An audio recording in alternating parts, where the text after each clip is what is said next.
জানিয়ে দেব সর্বশেষ আপডেট বাংলা সংবাদ। শুরুতেই শিরোনাম। ভোলায় বিএনপি বিজেপি নেতাকর্মীদের মধ্যে সংঘর্ষ, যা বললেন পার্থ। এদিকে মেক্সিকোয় সুপারমার্কেটে বিস্ফোরণ, নিহত 23। জানাবো গণভোট ও জুলাই সনদ বাস্তবায়নে জটিলতা, আড়ালে সমঝোতার চেষ্টা। এবং সর্বশেষ জানাবো 24 ঘন্টায় ঢাকায় 63 মিলিমিটার বৃষ্টিপাত, আবহাওয়া শুষ্ক থাকার সম্ভাবনা। এতক্ষণ শুনছিলেন সংবাদ শিরোনাম, এখন থাকছে বিস্তারিত। ভোলায় বিএনপি বিজেপি নেতাকর্মীদের মধ্যে সংঘর্ষ, যা বললেন পার্থ। ভোলায় বাংলাদেশ জাতীয় পার্টি নেতাকর্মীদের উপর বিএনপি নেতাকর্মীদের বিরুদ্ধে হামলা ও দলীয় কার্যালয় ভাঙচুরের অভিযোগ এনে তীব্র নিন্দা ও প্রতিবাদ জানিয়েছেন BJP chairman barrister Andalib Rahman Partha. সংঘর্ষে নিজ দলের আহত নেতাকর্মীদের ছবি যুক্ত করে ব্যারিস্টার আন্দালিব রহমান পার্থ পোস্টে লিখেছেন, আজ ভোলা সদরে বিজেপির বিশাল এক নির্বাচনী মিছিল হয়। হাজার হাজার মানুষ এই মিছিলে অংশগ্রহণ করেন। জোহরের নামাজের পূর্বে যখন শান্তিপূর্ণ এই মিছিল শেষ হয়, তখন অল্প সংখ্যক নেতাকর্মী বিজেপির কার্যালয়ে ছিল। ঠিক তখনই ঈর্ষান্বিত হয়ে 400 থেকে 500 জন বিএনপির একটি গ্রুপ কোনো কারণে আমাদের নিরীহ নেতাকর্মীদের মারধর করে এবং পার্টির অফিস ভাঙচুর করে। এটা দুঃখজনক, হতাশাজনক এবং আমি এর তীব্র নিন্দা ও প্রতিবাদ জানাই। তিনি আরও লেখেন, এভাবে চলতে থাকলে জাতীয়তাবাদী শক্তির সম্মান দেশব্যাপী সাংঘাতিকভাবে ক্ষুণ্ণ হবে এবং সমগ্র দেশব্যাপী ভোটে এর প্রভাব পড়বে। অনেক দুঃখজনক ব্যাপারটা। ঐক্যের কোনো বিকল্প নাই বলেও পোস্টে লেখেন তিনি। এর আগে দুপুরে ভোলা জেলা শহরের নতুন বাজারে অবস্থিত ভোলা জেলা বিজেপির দলীয় কার্যালয়ের সামনে বিএনপি ও বিজেপি নেতাকর্মীদের মধ্যে এই সংঘর্ষের ঘটনা ঘটে। সংঘর্ষে ইটপাটকেল ও লাঠিসোঁটার আঘাতে সাংবাদিক, পুলিশ সহ উভয় দলের প্রায় অর্ধশত নেতাকর্মী আহত হন।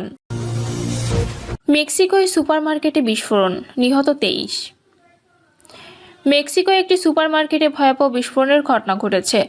স্থানীয় কর্মকর্তারা জানিয়েছেন, এতে এখনও পর্যন্ত 23 জন নিহত হয়েছেন। কাতার ভিত্তিক সংবাদ মাধ্যম আল জাজিরার প্রতিবেদনে এই তথ্য জানানো হয়েছে। এক ভিডিও বার্তায় গভর্নর আলফোনসো দুরাজো বলেছেন, এখনও পর্যন্ত 23 জন নিহতের খবর পাওয়া গেছে এবং আহত 11 জনকে শহরের বিভিন্ন হাসপাতালে চিকিৎসা দেওয়া হচ্ছে। মেক্সিকান রেড ক্রসের প্রেসিডেন্টের বরাদ্দে স্থানীয় রেডিও স্টেশন উনিরাডিও সোনোরা জানিয়েছে, নিহতদের মধ্যে 5 জন পুরুষ, 4 জন কিশোর এবং 2 জন কিশোরী। গণভোট ও জুলাই সনদ বাস্তবায়নে জটিলতা, আড়ালে সমঝোতার চেষ্টা। গণভোটের দিনক্ষণ এবং জুলাই জাতীয় সনদ বাস্তবায়ন নিয়ে বিএনপি ও জামায়াতের মধ্যে প্রকাশ্য বিরোধ ক্রমেই বাড়ছে। দুই দলের সিনিয়র নেতারা তির্যক ভাষায় একে অপরকে নিশানা বানাচ্ছেন। অপরদিকে সংস্কার ইস্যুতে এনসিপি নেতারা বড় দুই দলের ভূমিকা নিয়ে কঠোর সমালোচনা করছেন। এছাড়া দল তিনটি সরকারের নিরপেক্ষতা নিয়েও প্রশ্ন তোলা অব্যাহত রেখেছে। এ অবস্থায় আগামী জাতীয় নির্বাচনের বড় শক্তি হিসাবে বিএনপি ও জামায়াতের মধ্যকার সৃষ্ট বিরোধ সামাল দিতে সরকারের তরফ থেকে পর্দার আড়ালে সমঝোতার উদ্যোগ নেওয়া হয়েছে। সূত্রমতে, প্রধান উপদেষ্টা অধ্যাপক ডক্টর মোহাম্মদ ইউনূসের নির্দেশে আইন উপদেষ্টা ডক্টর আসিফ নজরুলের নেতৃত্বে 4 জন উপদেষ্টা ইতোমধ্যে বিএনপি ও জামাতের সঙ্গে 2 দফা কথা বলেছেন। তবে এখনও পর্যন্ত সমঝোতার কোনো ইঙ্গিত মেলেনি। বিএনপির মহাসচিব মির্জা ফখরুল ইসলাম আলমগীর সম্প্রতি এক বক্তৃতায় বলেন, জাতীয় ঐক্যমত্য কমিশন পুরো জাতির সঙ্গে প্রতারণা করেছে। এছাড়া জুলাই সনদ বাস্তবায়নে দলটি জাতীয় নির্বাচনের সঙ্গে একই দিনে গণভোট চায়। অপরদিকে জামায়াতের সহকারী সেক্রেটারি জেনারেল হামিদুর রহমান আজাদ জানান, সরকারের উপদেষ্টারা তাদের সঙ্গে যোগাযোগ করেছেন, কিন্তু নির্বাচনের দিন গণভোট তারা মানবেন না। অবশ্যই গণভোট আগে হতে হবে। জাতীয় নাগরিক পার্টিও আগে গণভোট চায়।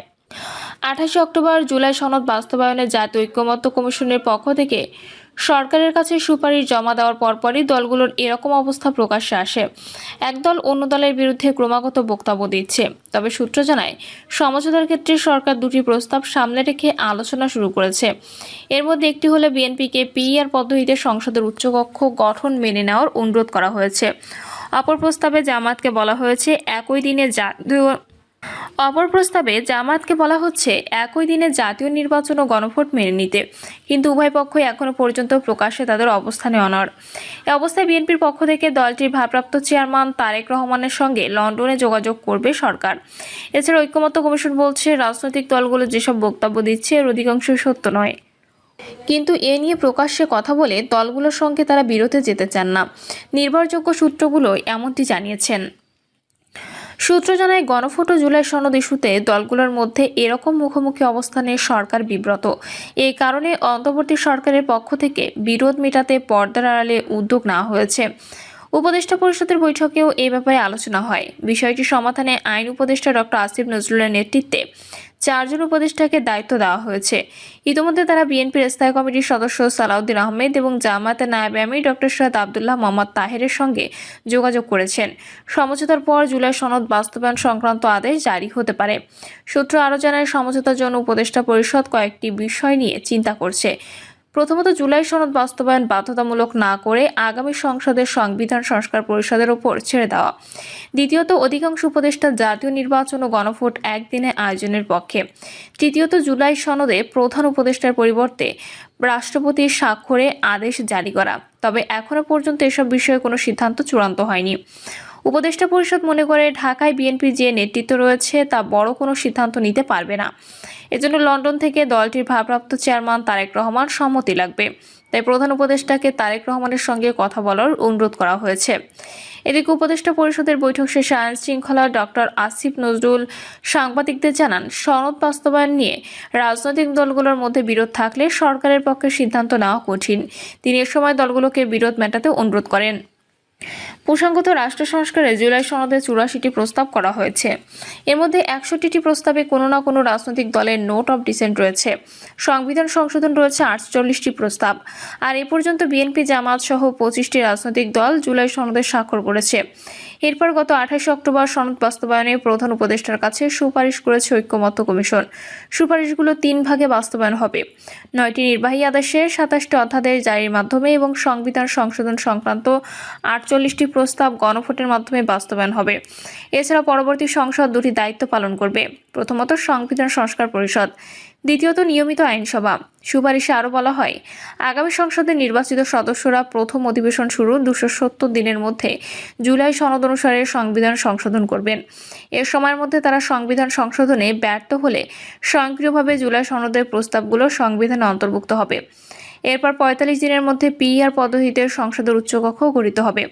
এক্ষেত্রে কোনো দলের নোট অফ ডিসেন্ট আমলে নেওয়া হয়নি।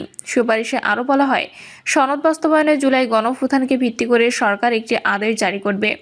আদেশের নাম হবে জুলাই জাতীয় সনদ বাস্তবায়ন আদেশ 2025। সনদের চূড়ান্ত আইনি ভিত্তি দিতে হবে গণভোট। তবে গণভোটের সময় সরকার নির্ধারণ করবে। এদিকে শনিবার এক অনুষ্ঠানে বিএনপির মহাসচিব মির্জা ফখরুল ইসলাম আলমগীর বলেন, জুলাই সনদে আমরা যে অংশে সই করেছি তার দায় দায়িত্ব আমরা নেব, কিন্তু যেটা আমরা সই করিনি সেটার দায় দায়িত্ব আমরা নেব না। তিনি বলেন, স্পষ্টভাবে বলতে চাই, আমরা নির্বাচন করব, নির্বাচন করতে চাই। 2026 সালের ফেব্রুয়ারিতে অন্তর্বর্তীকালীন সরকারের প্রধান উপদেষ্টা যে নির্বাচনের ঘোষণা দিয়েছে সেই ঘোষণার সঙ্গে আমরা একমত। কিন্তু সেই নির্বাচনের বিরোধিতা করার জন্য আজ একটি মহল উঠে পড়ে লেগেছে। তারা বিভিন্নভাবে জনগণকে বিভ্রান্ত করছে। আমরা পরিষ্কার করে বলতে চাই, নির্বাচনের আগে গণভোট করার আর কোনো সুযোগ নেই। নির্বাচনের দিনই গণভোট হবে। 2টি ভোট থাকবে, একটি গণভোটের জন্য আর একটি জাতীয় সংসদ নির্বাচনের জন্য। এ বিষয়ে কারো দ্বিমত থাকার কথা নয়। তিনি বলেন, বর্তমান সংকট অন্তর্বর্তী সরকার তৈরি করেছে। মিথ্যা বলে জাতির সঙ্গে প্রতারণা না করতে সরকারের প্রতি আহ্বান জানাচ্ছি। তার মতে অত্যন্ত পরিকল্পিতভাবে একটি মহল 71কে ভুলিয়ে দিতে চায়, কিন্তু সেটি করার সুযোগ নেই। একই অনুষ্ঠানে বিএনপির স্থায়ী কমিটির সদস্য মেজর হাফিজ উদ্দিন আহমেদ বলেন, জুলাই সনদ দেশের জন্য প্রয়োজন নেই, এটা কারো কারো প্রয়োজন হতে পারে। দেশের প্রয়োজন একটা নির্বাচন। দেশের মানুষ গণতন্ত্র চায়।